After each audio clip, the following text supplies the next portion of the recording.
بسم الله الرحمن الرحیم. په نننۍ ویډیو کې دې ته راځو چې څنګه کولی شو د خپل فیسبوک اکاونټ ډیلیټ کو، یعنی بالکل یې له منځه یوسو. کله دوستانو چې تاسو غواړئ چې د خپله فیسبوک آی ډي مو بالکل ختمه کړئ یا ډیلیټ کړئ، نو څه ډول کولی شو چې دغه ستاسو آی ډي له منځه یوسئ. لومړی به راشئ خپل فیسبوک کې به خپل اکاونټ خلاص کړئ، کوم آی ډي چې تاسو غواړئ ډیلیټ یې کړئ. مثلا دلته زما آی ډي ده د فیسبوک هیکر په نوم، غواړم دا آی ډي له منځه یوسم. د دې لپاره چې آی ډي له منځه یوسئ، لومړی به راشئ سیټینګ اینډ پریویسي، په دې باندې به کلیک وکړئ. کله مو چې په دې باندې کلیک وکړئ، هغې نه وروسته به راشئ دلته به په سیټینګ باندې کلیک وکړئ.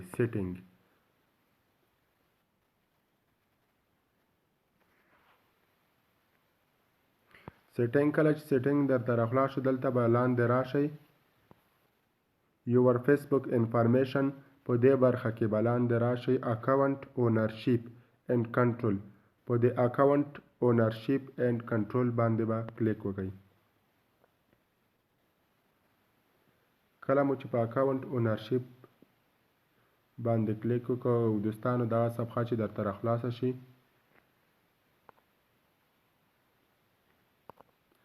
دوستانو دا د صفحه راخلاصه شوه.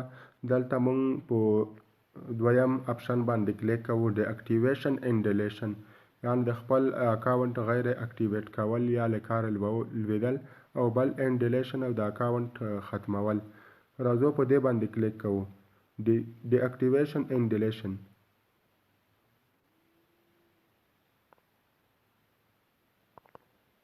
کله مو چې په دې باندې کلیک وکړ، دلته یوه صفحه درته راخلاصیږي، ډي اکټیویټ اکاونټ ډیلیټ اکاونټ.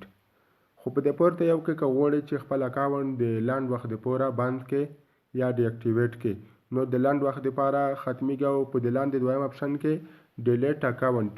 که غواړئ چې اکاونټ بالکل له منځه یوسئ او په دایمي ډول بالکل د ختم شي، نو په دویم اپشن باندې به کلیک وکړئ، ډیلیټ اکاونټ، په دې باندې کلیک کوو او بیا کنټینیو ټو اکاونټ ډیلیشن په دې باندې کلیک کوو.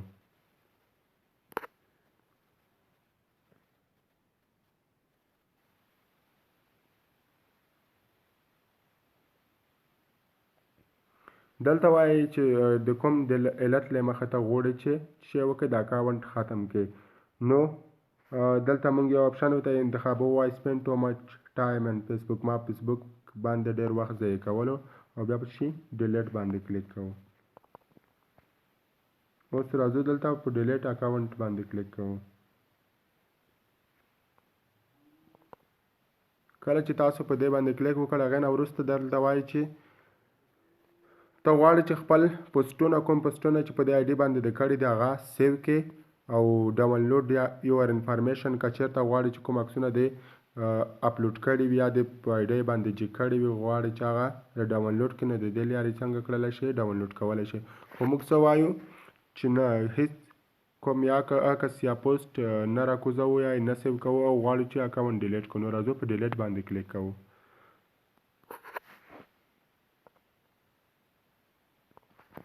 کله چې تاسو په ډیلیټ باندې کلیک کړئ، هغې نه وروسته داسې یو صفحه درته راخلاصیږي، وایي چې تاسو چې کوم دې ته پاسورډ ورکړی و هغه پاسورډ ورکړئ، نو دا آی ډي به ختمه شي. زه د دې خپل آی ډي فیسبوک هیکر آی ډي کوم پاسورډ چې دی هغه ورکوم. ملګرو دا دی پاسورډ مې ورکړو، اوس په کنټینیو باندې کلیک کوو.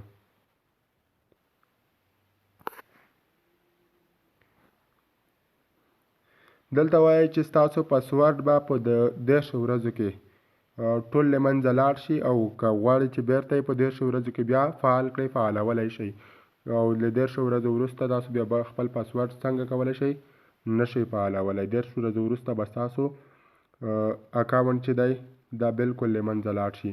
نو موږ دلته په ډیلیټ اکاونټ باندې کلیک کوو تر څو اکاونټ مو چې شي بالکل ختم شي.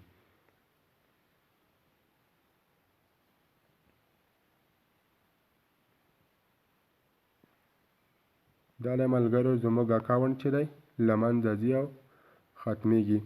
بالکل زما اکاونټ بالکل ختم شو او له اکاونټ څخه هم ووتلم. ملګرو دا وه د دې په باره کې یوه ویډیو چې څنګه کولی شو خپل د فیسبوک اکاونټ له منځه یوسو یا یې ډیلیټ